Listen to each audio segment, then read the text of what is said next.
morning, everybody. My name is Zoe Hughes, and on behalf of the 9 partner organisations involved in National Carers Week, I'd like to welcome you today to the launch of National Carers Week 2016. I'd particularly like to extend a welcome not only to those of you in the room here today, but also to those of you joining us online through the wonders of modern technology, which I think might have already failed us already, but we're good. For the first time, we are live streaming this event on the National Carers Week Facebook page, because we received quite a lot of feedback from family carers during the week when we announced the event, who would have loved to have been here today, but as many of you will know, their family caring responsibilities made that pretty much impossible. So we decided that once the technology was there and we were able to do it this year, we said we'd give it a go. We hope this new initiative helps you feel connected to others in the role, who share the role that we're here to celebrate today, which is that of family carer. As many of you will know, today marks the launch of the 10th National Carers Week in Ireland. And it's very exciting to me personally, as coordinator of the week, to be involved in this particular occasion, which is my 2nd year in the role. To mark these 10 years, we will be showing you a short video later this morning, which my colleague Barry McConnon has put together over the last number of weeks. Before we go much further, I need to get some of the more mundane but important information out of the way. In the event of an emergency, which we don't anticipate, but you never know, so best be prepared, you can go out the doors that you came in down at the back. And I know that many of you here today are family carers and have those kinds of responsibilities, so I won't ask you to switch off your mobile phones, because I know that doesn't necessarily work very well when you have those responsibilities, but perhaps if you could just switch them to silent, that would be really great. But of course, feel free to use those mobile phones to tweet, if you're on Twitter, today's events and your thoughts throughout the week using the hashtag CarersWeek16. I'd also like to welcome our volunteers from the Irish Red Cross, who have kindly offered to help the family carers attending today to relax with some free hand massages after the event. Nice. Yes, I promise I won't monopolise too much, because it's been a busy couple of weeks, I can tell you. The Irish Red Cross volunteers have been long-time supporters of National Carers Week, and we'd like to thank them for their involvement at events all throughout the week, all around the country. So without further ado, I'd like to call upon Mr. Liam O'Sullivan, who is the Executive Director of Care Alliance Ireland, to say a few more words of welcome.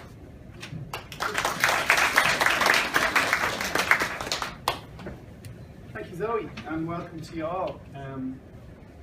10 years, I remember, gosh, it would have been June 27, with a 6-month-old child, and we launched the first week in Carmichael Centre, which is where our offices are based over Dublin 7. And I remember vaguely running down about half an hour before to get some smoothies for guests who didn't drink tea or coffee. Ever since, I seem to have recruited volunteers and staff who don't drink tea or coffee.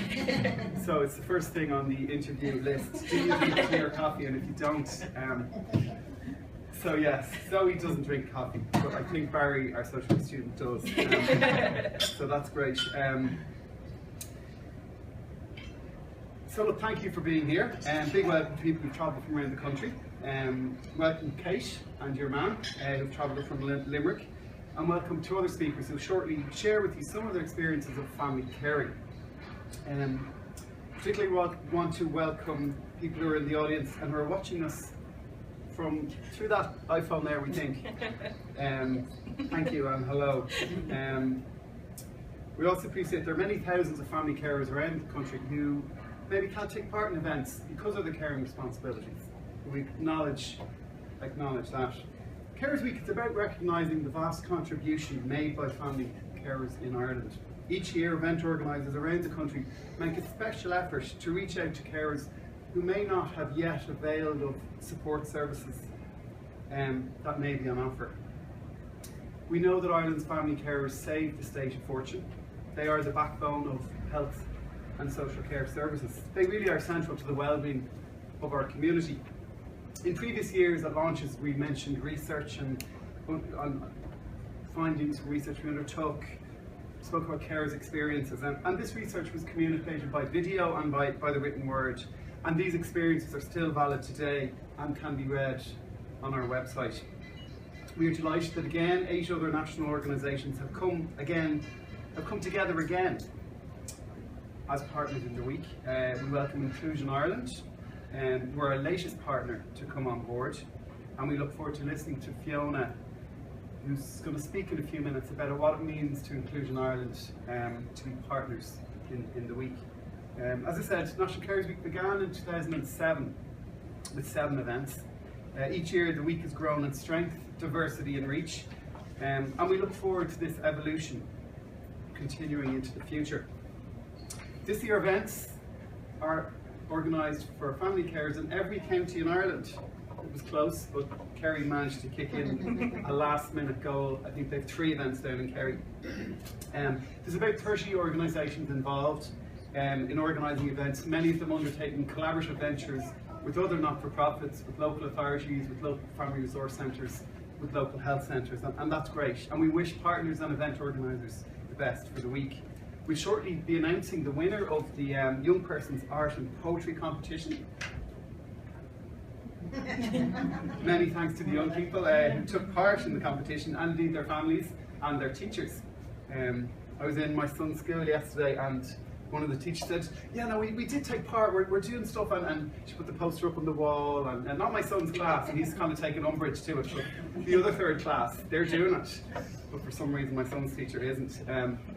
But anyway, thank you to those teachers who took the time, and to build into their curriculum about you know, sharing and caring and what it means to be involved in caring for someone in your family, be it a granny, be it a neighbour, be it a child with a disability. So the week enables carers to take a day for themselves, participate in a range of events, and I looked through the list of events over the weekend, and I know we have a street festival in Loughrea taking part, a guided tour of Thomond Park, rugby grounds, and a garden party in Freshford.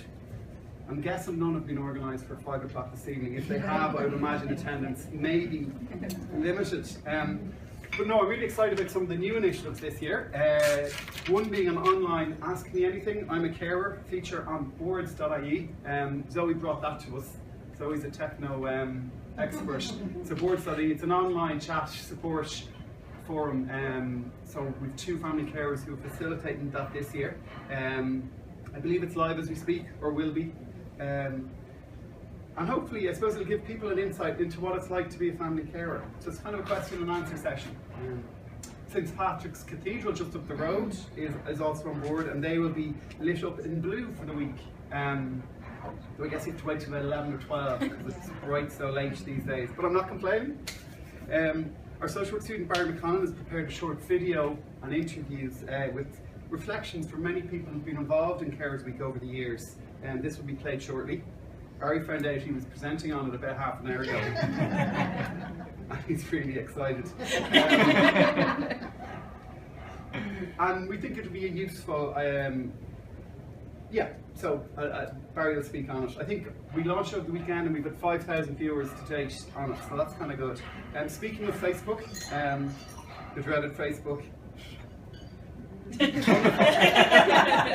our National Carers Week Facebook page has gone really from strength to strength. That was one of those kind of unintended consequences of these initiatives, and we've now nearly 14,000 followers. It's a key resource for kind of general care information. We share posts from all our partner organisations, from care organisations, and we found a really useful medium of eliciting family care reviews and experiences, and using those to feed back to the providers and to inform better supports, better services. If you're on Twitter, please do tweet using #CarersWeek16. That would be great. And I guess now more onto the less interesting stuff in a way. But with the new government does come new promises and new expectations. And shortly we'll have one of the new members of the Oireachtas to join us, Senator John Dolan. What I can say is progress is being made at last in respect of the implementation of the National Carer Strategy. A strategy that was published now nearly 4 years ago. I remember we were in government buildings and our wonderful Taoiseach kept us waiting. I guess that's what sometimes happens with these important people. But it was a nice day, and it was a commitment, and it was, I suppose it was the manifestation of 20 years of work by people who founded the carers movement in Ireland, the likes of Frank Goodwin and others, so at last we got for once a document saying family carers are important. And we're building on that. The commitments, you know, we're pushing them. We think it's time perhaps for a new one that are more ambitious in scope and reach. And I suppose, let me give you a few examples of where things have progressed.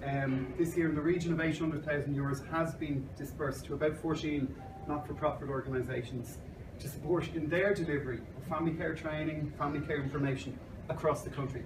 I understand that today the HSE is launching a new web content and information aimed at family carers, which is wonderful, long overdue, and it was great that we worked collaboratively to get good content, relevant content and accessible content for family carers. And again, the Family Carer Support Grant, previously known as the Respite Care Grant, that's been paid this month to I think 80,000 family carers, has been restored to the level that it was at 4 years ago. So there's some concrete examples of good things that have happened. Having said that, the last number of years have been very difficult for many family carers. Well, some of this is an inevitable part and feature of caring. We do need to make it as stress-free as possible for family carers to access supports. Getting the carers allowance or accessing home care is not always easy. And thankfully there are organisations out there and partners in the week to support people to access those supports and services.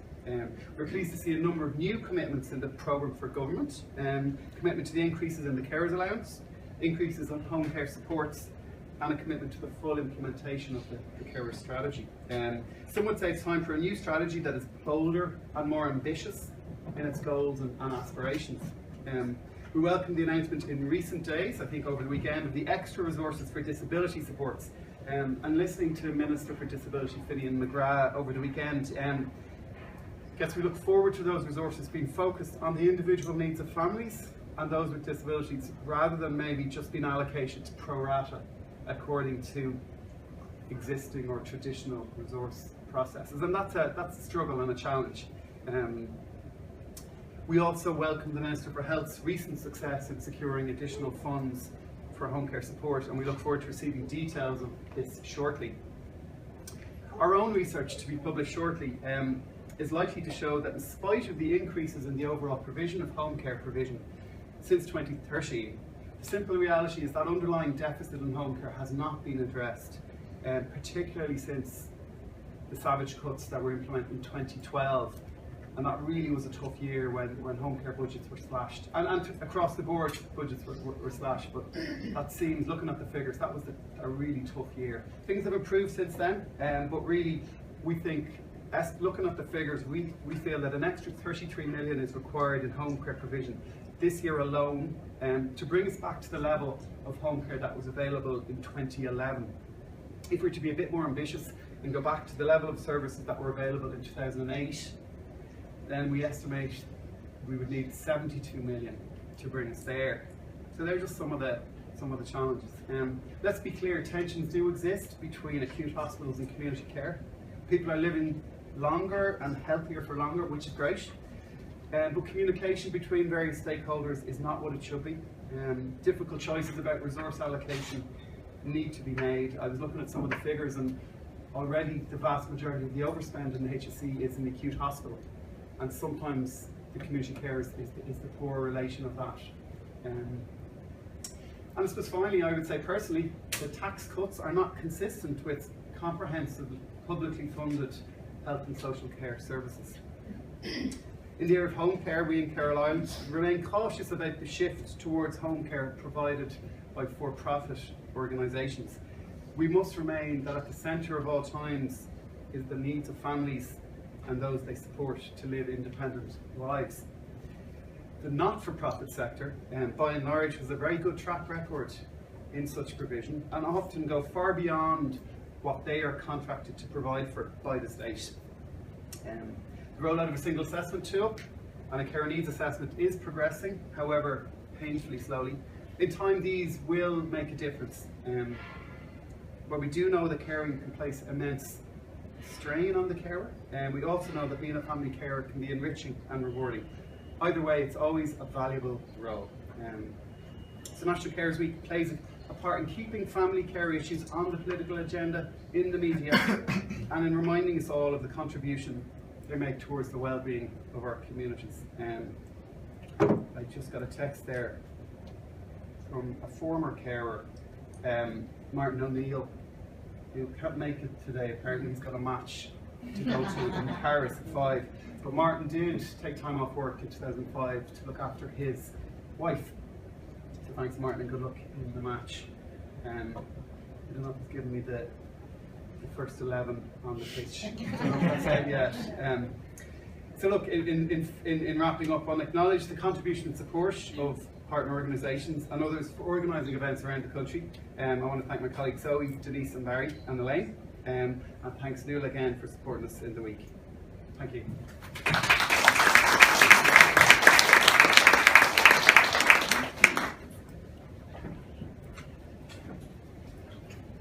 I like how Liam said I was a technical expert. I think the official term is nerd. But,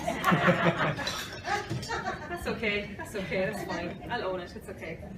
Thank you very much, Liam. I'd now like to invite Fiona Dignan from Policy and Research Manager with Inclusion Ireland, who's a new partner in the week for 2016, just to say a few words.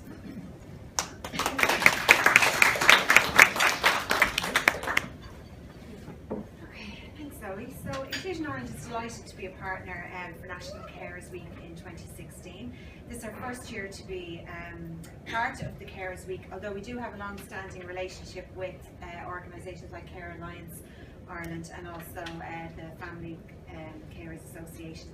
Inclusion Ireland is the National Association for Persons with an Intellectual Disability. We help to promote advocacy, especially self-advocacy. We liaise with a number of family support groups and we lead out in a number of various different campaigns. One would be our Connect Family Network and another one would be our Changing Places campaign. Inclusion Ireland understands the challenges and difficulties many family members and carers face across the country, whether that's accessing appropriate services for their loved one or looking for information from various organisations like HSE. In fact, we had our national conference at the weekend and we had a number of workshops, and one of the workshops was looking at some, I suppose, research on the role of families and carers who have a loved one who have complex needs. And I suppose from that, what we heard from families is that families in that area have no future planning for the care of this group, and this leaves the family carers under extreme pressures. So I'm just going to talk very quickly about the two main family pieces that Inclusion Ireland is engaged in, as I mentioned already, the Connect Family Network. So one way that we as an organisation have helped family members and carers to bring them together is through our Connect Family Network, which we are running in conjunction with Down Syndrome Ireland and with Irish Autism Action. The campaign was established because the three organisations felt that there were very many parent and family disability support groups doing fabulous work, but connecting with others to share their concerns, keep them informed and have their voice heard was just proven to be a challenge. Parents and advocates often feel isolated, overwhelmed and not listened to, and so what we wanted to do was to bring this cohort of important people together. Over the last 12 months or so, the Connect Family Network has brought about greater participation of persons with a disability and their family members in the design and the delivery of disability services and supports. Research has shown that service and policy developments is much more effective when the family and the people who actually use the services are involved from the outset. The Connect Family Network will never replace, nor should it, any organisation, but will aim to enable a coherent and combined family voice to be heard by service provider and, more importantly, by policy makers. So far, the work on the Connect Family Network has included establishing a network of disability support groups locally, regionally and nationally, developing social media, which they will tell you back at the office, I am not the technical wizard, but I'm live streaming now, so we go with it. Providing information and training for groups to equip people to lead and to advocate, and we hold numerous free public information meetings for families across the country. With that in mind, as part of our contribution towards National Carers Week, there's a Connect Family Network event which will be coming under this week's events. This free information event will be taking place in Athlone tomorrow and is aimed at family or carers of persons with a disability and or persons with a disability themselves. This event will cover the topical issue of transitions for a family member with a disability. The facilitator's name is Margaret Farrell, will guide participants using the Personal Outcome Measures tool to help family members to explore their hopes, their wants and their dreams for the person with a disability. Based on an understanding of these outcomes, participants will form some questions to use during that time of transition, whether from play school to school, primary to secondary, or as a school leaver, or in other areas of life, and how reflection upon these questions may assist with the ease of the transition. There'll also be time for an open forum as well. One of the other campaigns that we're working on in relation to families and family carers is our Changing Places. So we're working with a number of family members and carers on our Changing Places Ireland campaign. This campaign aims to introduce fully accessible toilets to public places such as shopping centres, libraries and sporting arenas around Ireland. Changing Places are a real improvement on standard accessible toilets, as each installation provides a height adjustable adult sized changing bench, a tracking hoist system and enough space and a safe and clean environment. These facilities have proved a life changer in the UK. I think there's over 700 in the UK. We in Ireland currently have 2. We have a working group that includes our family carers and who help the organisation to lobby for change in this area. We had great success with this this year, as Trinity College has invested in a fully accessible changing place toilet as part of a €120,000 project that also included upgrading of some of their other facilities. The new facility, which is now open, is situated at the entrance level into the Arts building. And actually, if people were interested in exactly how, what that looks like, they could go onto our website, and we have our accessible annual reports done by video this year, and there's a whole section on that, so it would give people an indication as to what actually I'm talking about and what that looks like. In addition to this, Áras an Uachtaráin has recently unveiled a new fully accessible toilet as well, which is a first in the Office of Public Works managed building. President Higgins is a patron of ours, but he's also announced that visitors to Áras will now be able to use this modern facility. So overall, Inclusion Ireland values the voice of the family. We recognise the fantastic and amazing contribution and role that you play in the life of your family, not just in the disability sector, but in Irish society in general.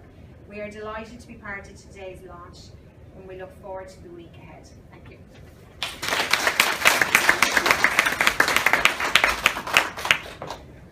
Thank you very much, Fiona. I was lucky enough to be at the AGM at the weekend, and I was listening in the session afterwards to some of the feedback from that complex support needs group, and it was really quite moving. It's really important that that particular group of parents and family carers get to be heard. So I'm really pleased that was able to happen at the weekend. So our next speaker, moving swiftly along, as they say, our next speaker, I'm going to invite Rosemary Krasner up to the podium, who's a family carer, and I'd like to invite her up to speak about her personal experience in 2016. So thank you very much, Rosemary.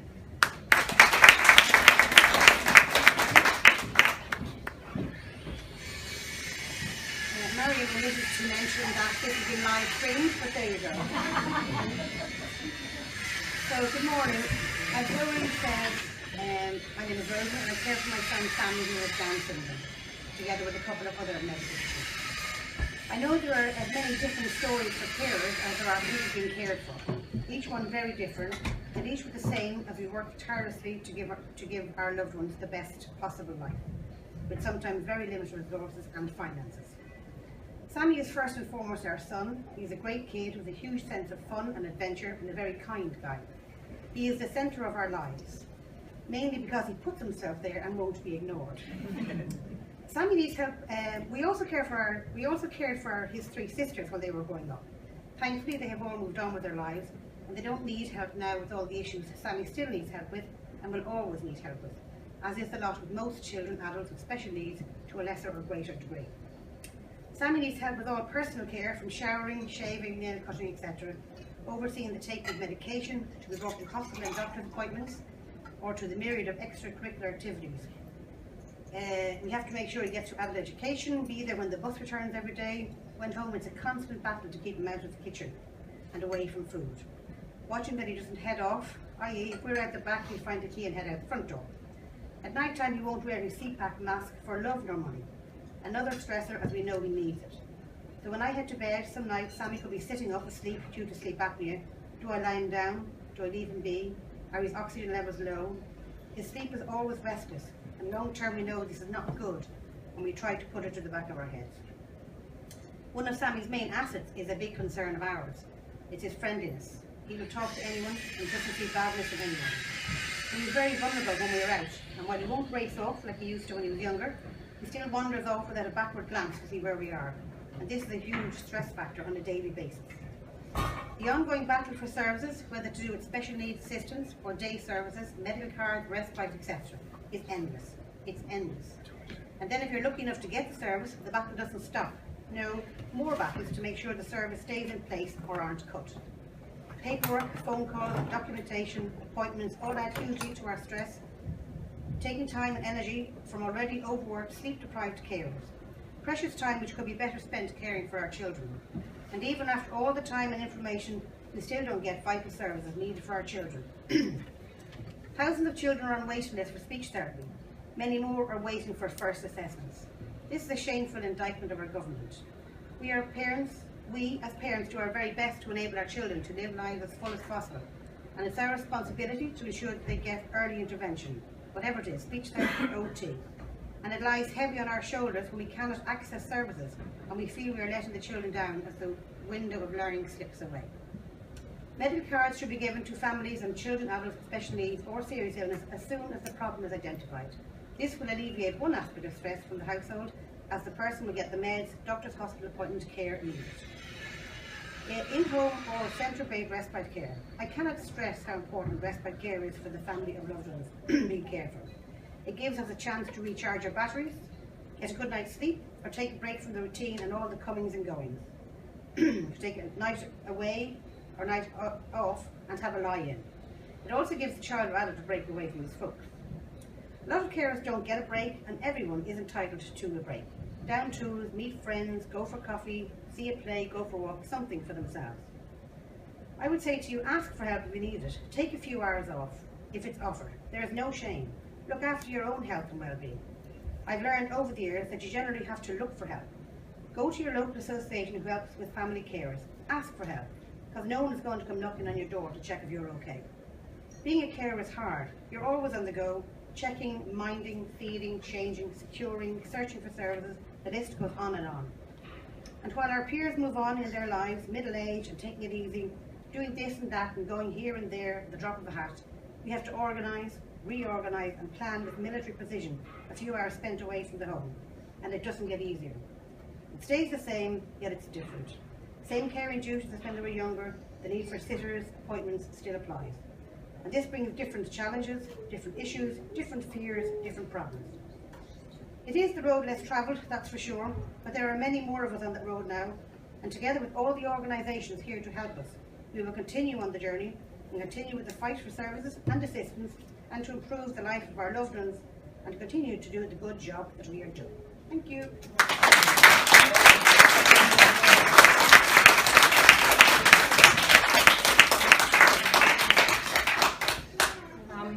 Thank you so much, Rosemary, for those really quite powerful words, and I think I was going to try and reflect on what you said, but I don't think I'm going to leave it there because that was just really wonderful. Thank you.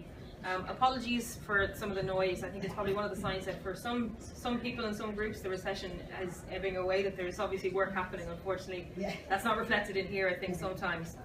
Not in this building, just in this people in the room. I don't want to slight the Alexander Hotel, they've been fantastic. I'm now absolutely delighted now to invite Carers Week Ambassador, RTE's Neela Carey, up to say a few words on her involvement in the week. Neela.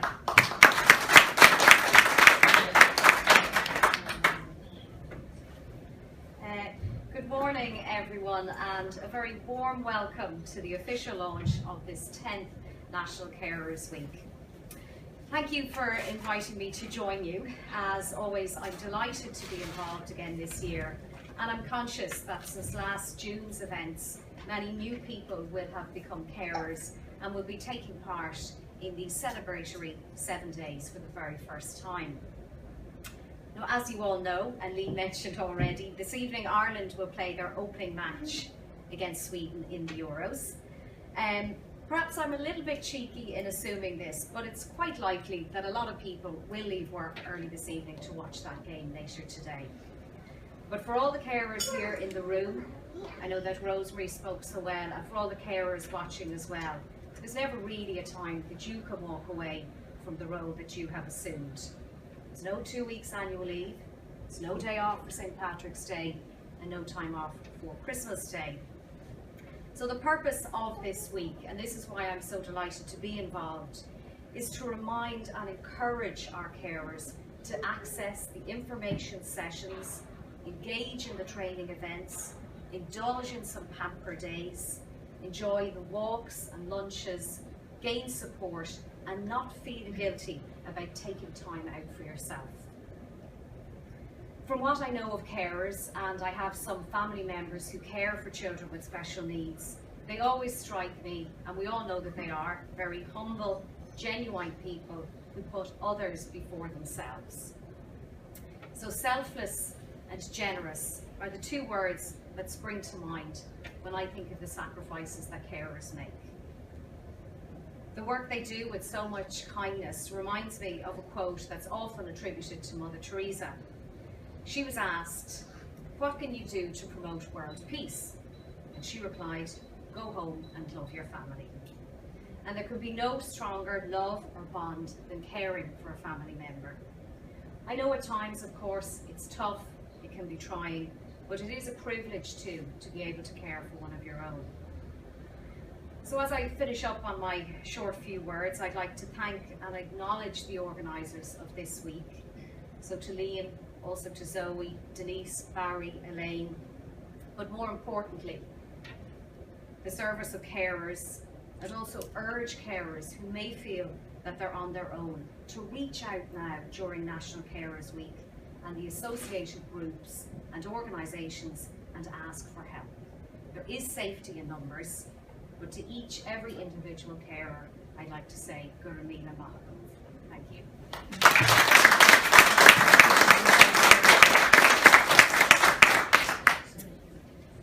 Right, thank you very much, Nuala. I really appreciate you taking the time to be here today and for all your support in the week throughout the year. But I think following on from that, I think it's probably the right time now to show you the short video that we've been promising you, prepared in celebration of the 10th National Carers Week in Ireland. And to introduce that video, I'd like to invite Barry McConnon, a second-year undergraduate student of social work in Trinity College, to briefly introduce it and explain a little bit about how it came about. And just to warn you, I will be marking you on this.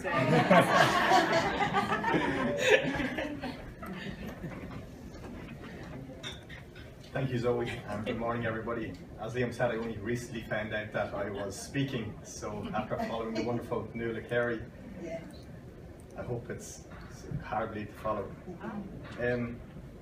As Nuala said, as is too often the case, family carers don't have time to relax and don't have time to rewind and just chill out.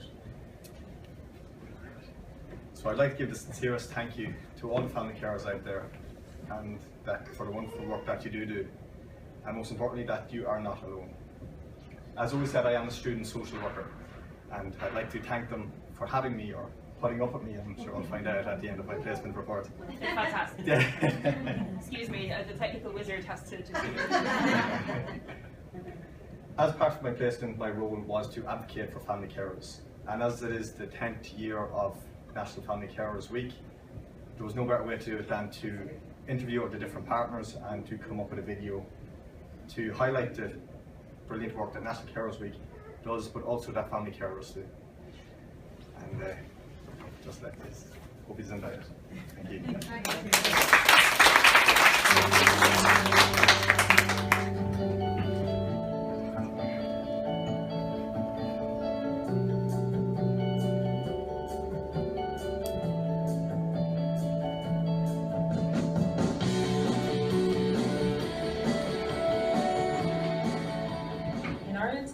There are over 187,000 family carers who dedicate themselves to caring for their loved ones.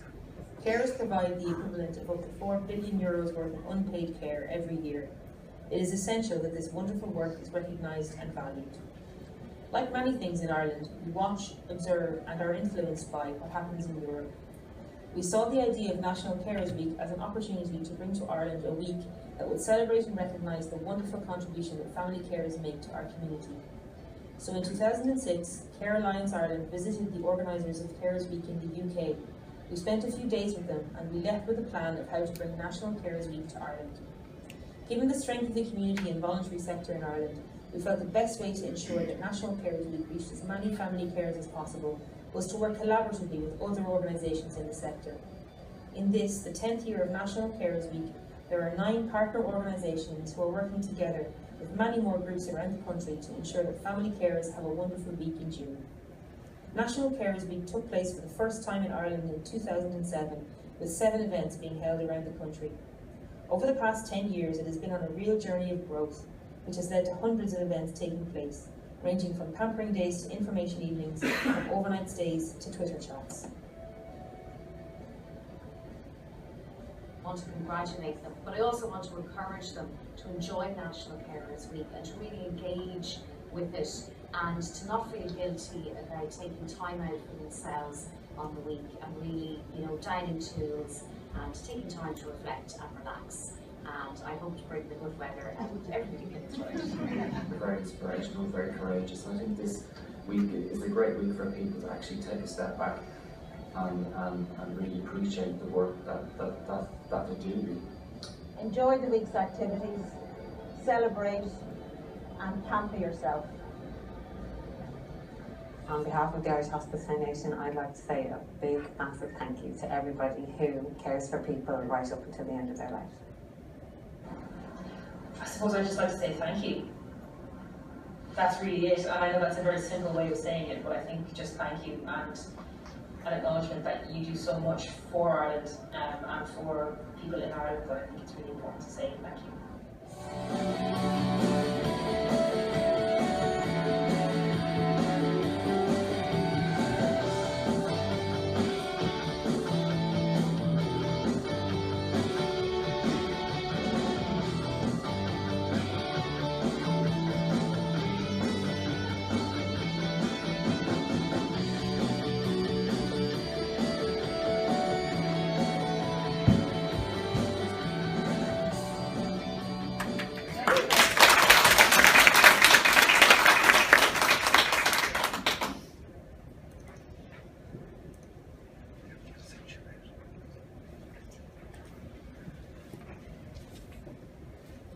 Realised I X'd out of the my technical wizardry apparently knows no bounds. Sorry. Yes. Anyway, we shall keep going. So thanks, Barry. I think if social work doesn't work out for you, which it will, I know it will. I know it will. A career in filmmaking, maybe if that things. And and thank you again to everybody who took part in that video. I think it was a really labour of love, I think, certainly for me and for Barry, who did actually all of the work. I just kind of came in at the last minute and said, "Oh, I'll do all the talking," because I like the sound of my own voice. Yes, so I mean, from one art form to another, I'd like now to introduce poet and former family carer Monica Corish to read some poetry from her new book, A Dying Language.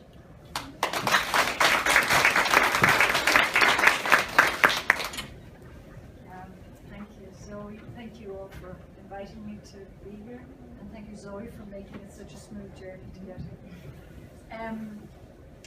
So my journey as a family carer was short and intense rather than the lifelong journey that many people here have experienced and are experiencing.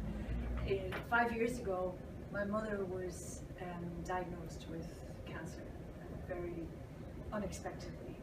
She had been my father's carer for many years, and we all fully expected, including my father, that he would go first. You don't get to design these things.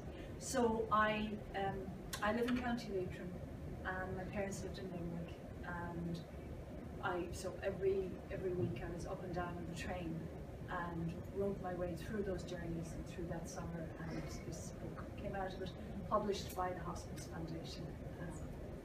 So I'm just going to read 6 poems, and I tried to choose ones that will resonate with people with different experiences of being a carer. So this is called In the Car Driving Home from the Hospital. The back seat overflows. Your overnight case, 2 carrier bags, your 1-day stay expanded into 7 days and nights of waiting, tests and answers. 2 outsized bags from the pharmacy, crammed with only comfort. A green snake of healing on a blank white ground. You ask me a question, and do I have cancer? Yes. But, you say, of the hopeful, manageable kind. I take my eyes off the traffic to look at you. The consultant took me aside this morning before she discharged you into my care. Showed me the scan of your lungs, an x-ray of your retina. Her initial prognosis, 2 years, has shriveled to 2 months. You catch my eye, look away, not a question. Keep on driving.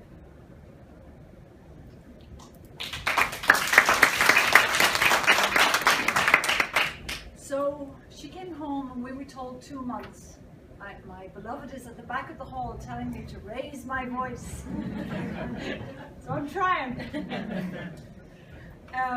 She came home and we were told 2 months. And then possibly because she was getting such excellent care at home, it lasted. She lived for 6 months.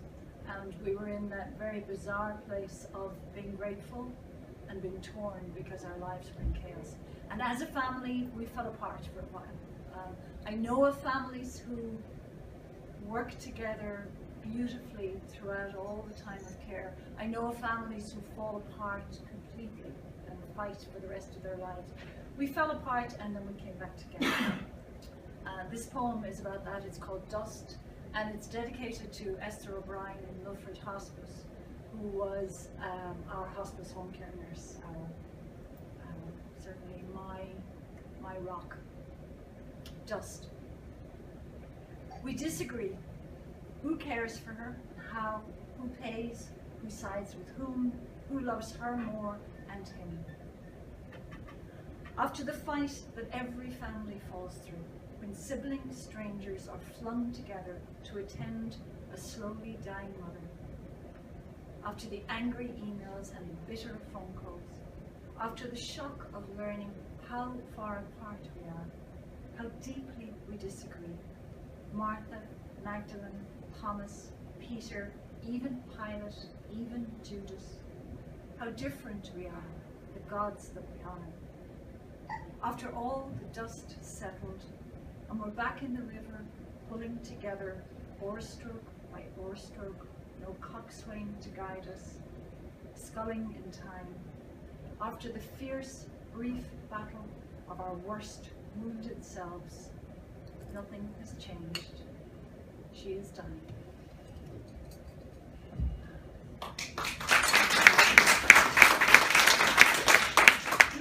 You can save the cat. Just stay with the poem.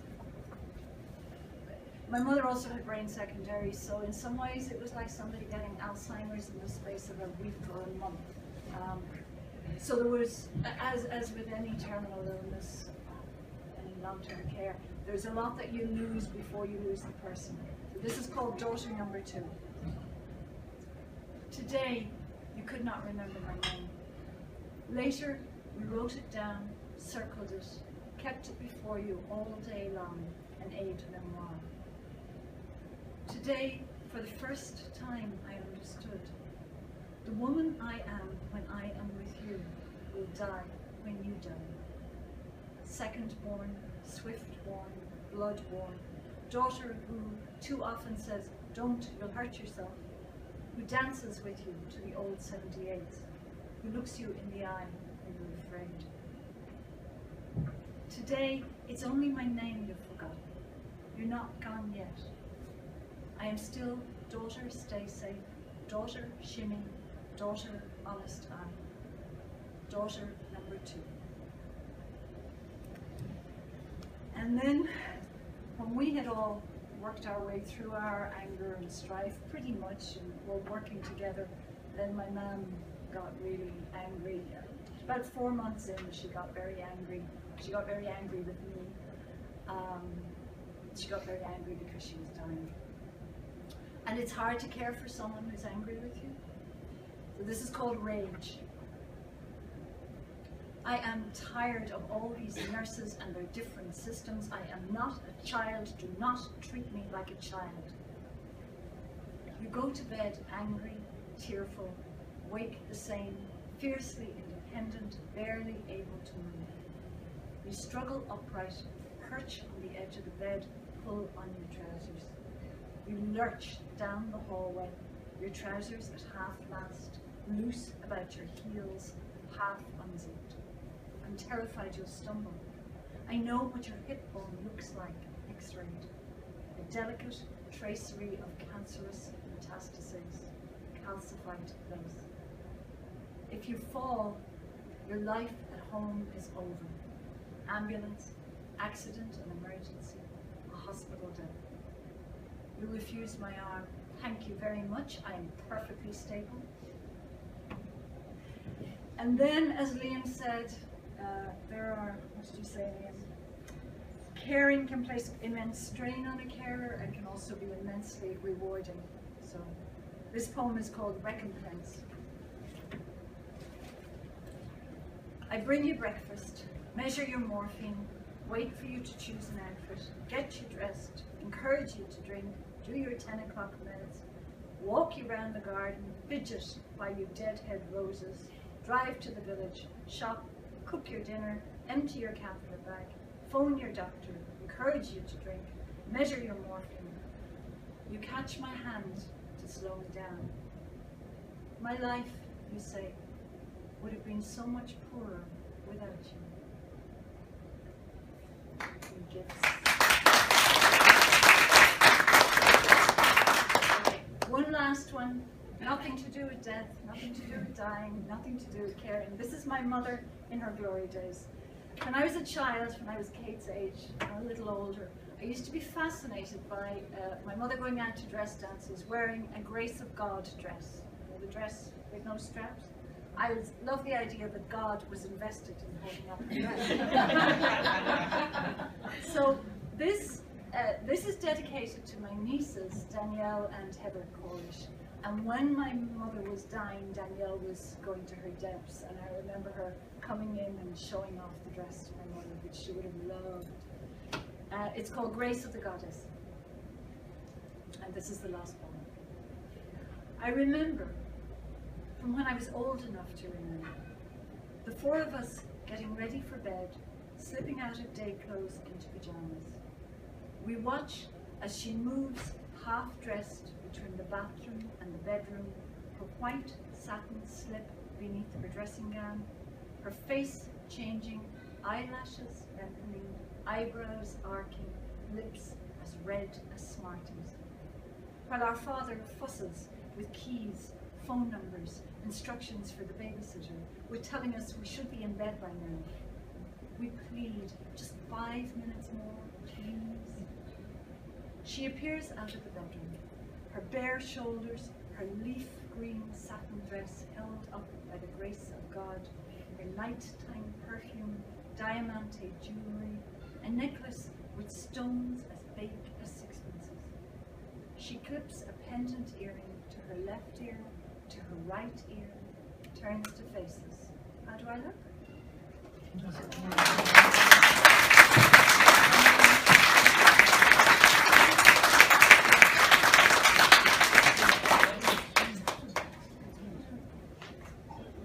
That was nice, wasn't it?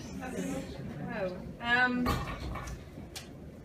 I suppose, thank you for the poems. They really do encapsulate what a lot of us feel caring for a loved one when they approach the end of their life. And certainly as someone who cared for my mother as she was dying of cancer, it definitely supported me, so thank you.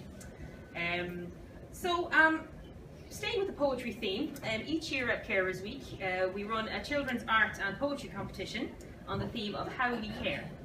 And so we invite entries from 3rd and 4th class pupils across the country, and I'd like to actually invite Kate, would you like to come up and read your poem before you get your prize? Thank you.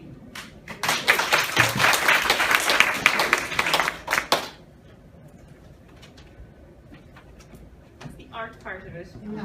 I got so cheered up when this arrived into my office, so thank you so much. So, would you like me to, are you okay with holding it? How we care. Caring for Beth is tickling her, taking Beth for walks, minding Beth for mum and dad. Caring for Beth is feeding her fluoride, giving Beth her dinner, treating Beth to chocolate buttons. Caring for Beth is giving Beth my Kindle, giving Beth her bottle, giving Beth her medicine sometimes. Caring for Beth is what I do. I like caring for Beth because I love my sister.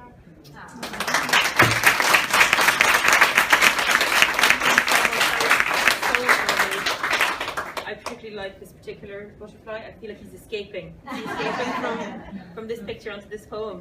It's lovely. I'd like to invite Nuala and Monica both up to present Kate with her prize. If that's okay. So, shield them for you to get a prize. Do you want to, where's the best place? Just come in front of here? Where are we? There's you go on either side. Yes, that's probably good. I'll get out of the way. How about that? For the house now. Beth is so lucky to have you. Oh, we'll move over here. It's my high-tech solution to problems. It works. Don't knock it.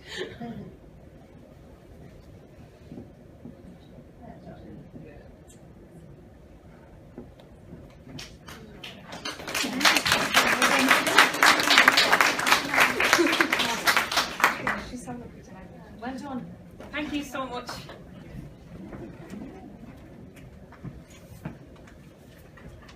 God, is that like it was 2 seconds? I really need to go to the gym more to hold that. So thank you so much, Kate, and to Monica and Nuala for awarding her with her prize. And I'd now like to invite our final speaker, Senator John Dolan, a long-time disability advocate and newly elected senator, up to speak.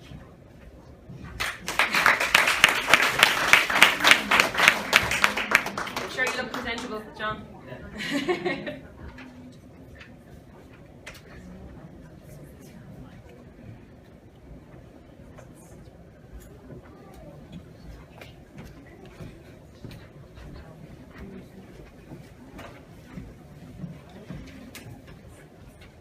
Good afternoon now, isn't it?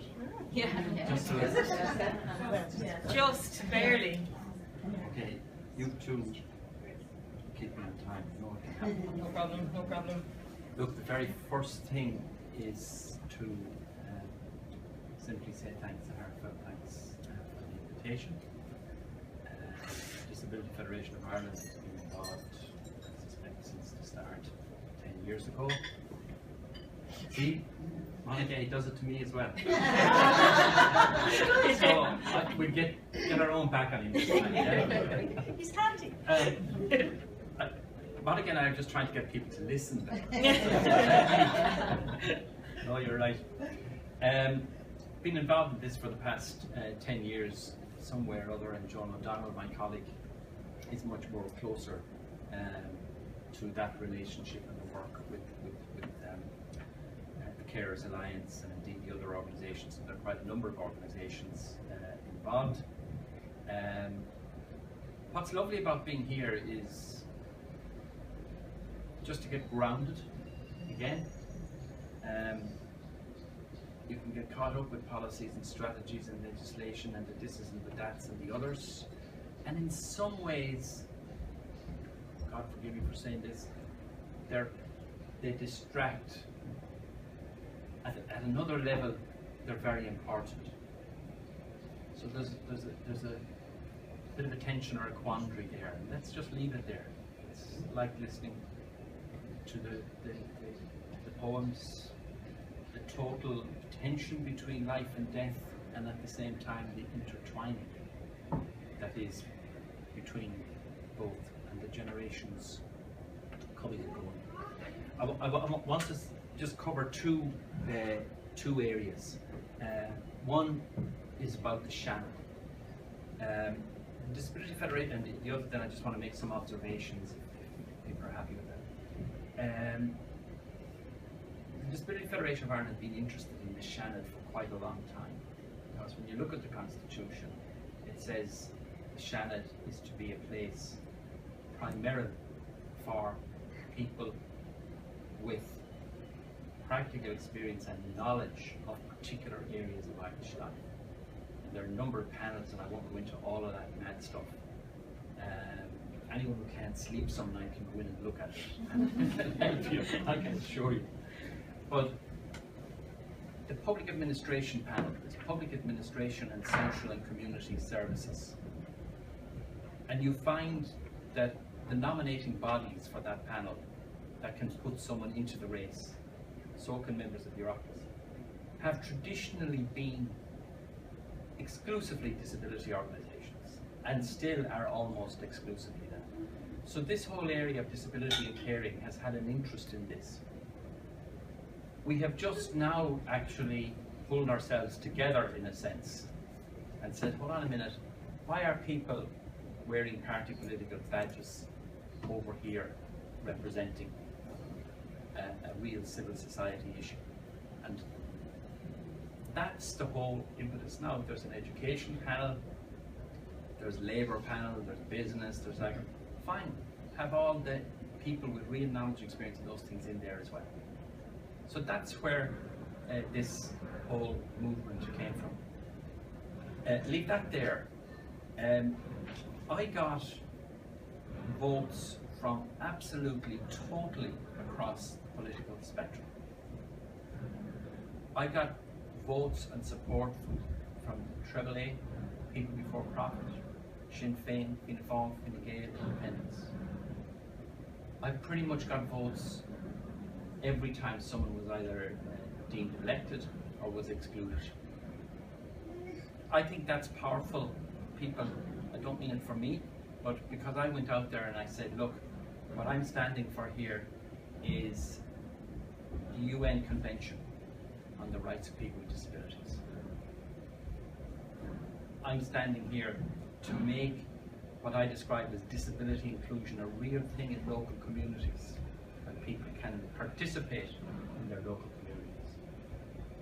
I always spoke about the number of people with disabilities, and that includes mental health in all the areas, and all the others that are affected by it. And they almost, I just round up figures, they almost 200,000 carers. 13% of the population are people with disabilities, according to not the census you just took last month, but the previous one, right? I suspect that will go up. If you put one person beside every person, and that's a modest expression of the other people, of others that are drawn in to this, and go to bed every night with that first thought and wake up with that same thought. Yeah? This is a national issue. I think Fiona said when she was saying thanks at the end, not just in relation to disability, what you do in the disability sector, but in Irish society in general. This issue is an issue for Irish society, for this republic. It is not our issue. Yes, it is our issue in another way. It's the love and affection and the sense of duty that people have to their loved one that actually makes people stand in that space, even though they don't know from one moment to the next how they're going to do it. And when we look at the gender balance is an interesting word, in the room, you find very much what you actually find in terms of who are the carers, who are the people who do that. It is mainly women. And that's not to be negative about the work that men do, absolutely not. And so often we find in Irish society, in real life that people have or have to try and go through, that you find particularly women in their middle years with their heads they're like the Greek god Janus with their heads facing both ways. They look one way and there's children. They look the other way and there's often parents or maybe a partner or somebody. That is not their issue. That is our issue as a society. When I come back to the UN Convention, we had what was called last year. It was signed by Ireland in March 2007, just as you kicked off your first National Carers Week. We got a promise eventually last October that it would be ratified by the Irish government by the end of this year. And they published what they call a roadmap to ratification. Lovely alliteration there. What is now needed, and this is where it's important for everyone in all the contacts we have, is we need a roadmap for implementation. That strategy, forget about it being a UN convention, it says that a person with a disability can live a life with dignity, can participate to the maximum, can have their will and preference exercised. That's not easy when the people and the person that's trying to, often at the sharp end of that, is not being supported. When every simple, what would otherwise be every simple activity has to be project managed to the nth degree. Yeah? Whether it's housing that's accessible, medical support, social services supports, training, whatever it is, there's a whole range of things. That's what and I say this again about the people in the Dáil and the Seanad. All the parties and political entities have signed up to the ratification, and they even repeated it again in their manifestos during the election, and it's in the new programme for government. What will happen is this sense, I suspect, that people will say, yes, we're going to ratify, and someone will go in and sign something. Okay? But the naming of something, or the verbal or written commitment to something, is not the magic that makes it happen. I think Liam spoke earlier about what it would cost to restore the home care packages to 2008 levels, 72 million. Restoration is a word we're hearing a lot about these days. Restoration of public service pay. I don't wish to attack people who've had pretty savage impositions put on their pay and conditions. We've had a lot of other people whose pay and conditions just disappeared from them. We've had disabled people who were never in employment in the first place, and who have taken, and family support and carers taken savage cuts as well.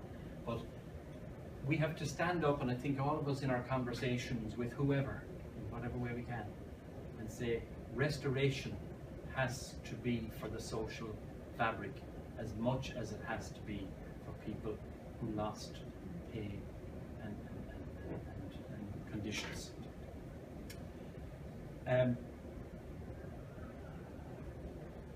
Rosemary talked. Sam is your son. Sam. It's okay. I don't think he's that interested in me, is he? But you talked about first and foremost our son, and that's the note of it for everybody. The person is a member of a family, a human being, and we talk about. We have a language around care and carers, and I think we need to be careful that we don't get totally trapped in it. We are all more than simply being carers. How do you still stay the loving partner, the parent, the son, the daughter? I had an experience the last couple of years out of the run of what would normally be happening for me, where I got involved with a situation. A man in his 50s, his partner, 3 kids, And what was being put in front of him was a home care package. And of course his wife was naturally railing against this. She wanted him home. And one of the things I said to her was, you need to go back to them and say, you want your partner, you want your lover, you want the father of your children back in your home. That is possible. That is the right thing. And you have to actually change the narrative of the conversation to take it from where it's stuck in, and God knows you are stuck in this thing, can I have another hour, can I have a this, can I have that? But please always remember, flip that coin. It's about keeping a family and relationships intact, or bringing them back to some kind of sense of intactfulness. The last thing I will say is we talk also about service providers.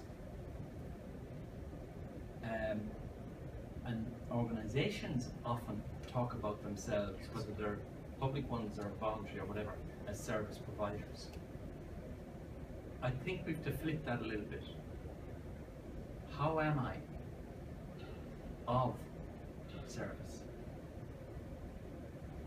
It is about how what you have to offer, the tools in your bag, are not the important thing.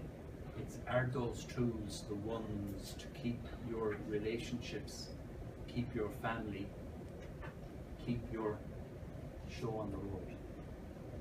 And that's, in one sense, it's still about hours, this and that, but at the same time, it actually changes the impact of it, to actually think and to express it in a slightly different way.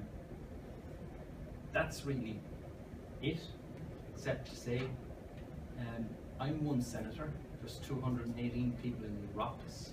An important thing for me to do is to try and infect others with this mission to make Ireland a decent place for people. And it's I won't find it now, but I'm looking for it, of course. The road less, Rosemary again, the road less travelled. But it's a road that everyone will travel at some point. Themselves or someone they love will be going down that road. So coming back to what I said, this is everyone's issue, and I hope that helps people to feel, get away from this sense of, oh, I'm always looking for things and feeling guilty. This is Ireland's issue. This is Ireland's issue. And people are talking, and I don't want to diss it, people are talking now about the housing crisis, and that is appalling. It's absolutely appalling. This crisis is going on for decades, and we're so used to the stone in the shoe, or whatever way you want to put it, we think it's normal. It absolutely is normal. It's abnormal, it's horrendous, and it can be changed. And our government has said they're going to change it. Now, we can't rely on that actually happening properly. So, thanks again for the invitation. I hope I haven't violated it in terms of taking too much time. And I'm very happy for people to stay in contact with me. And I find a morning like this absolutely powerful. That's me admitting I get something out of it. Thank you.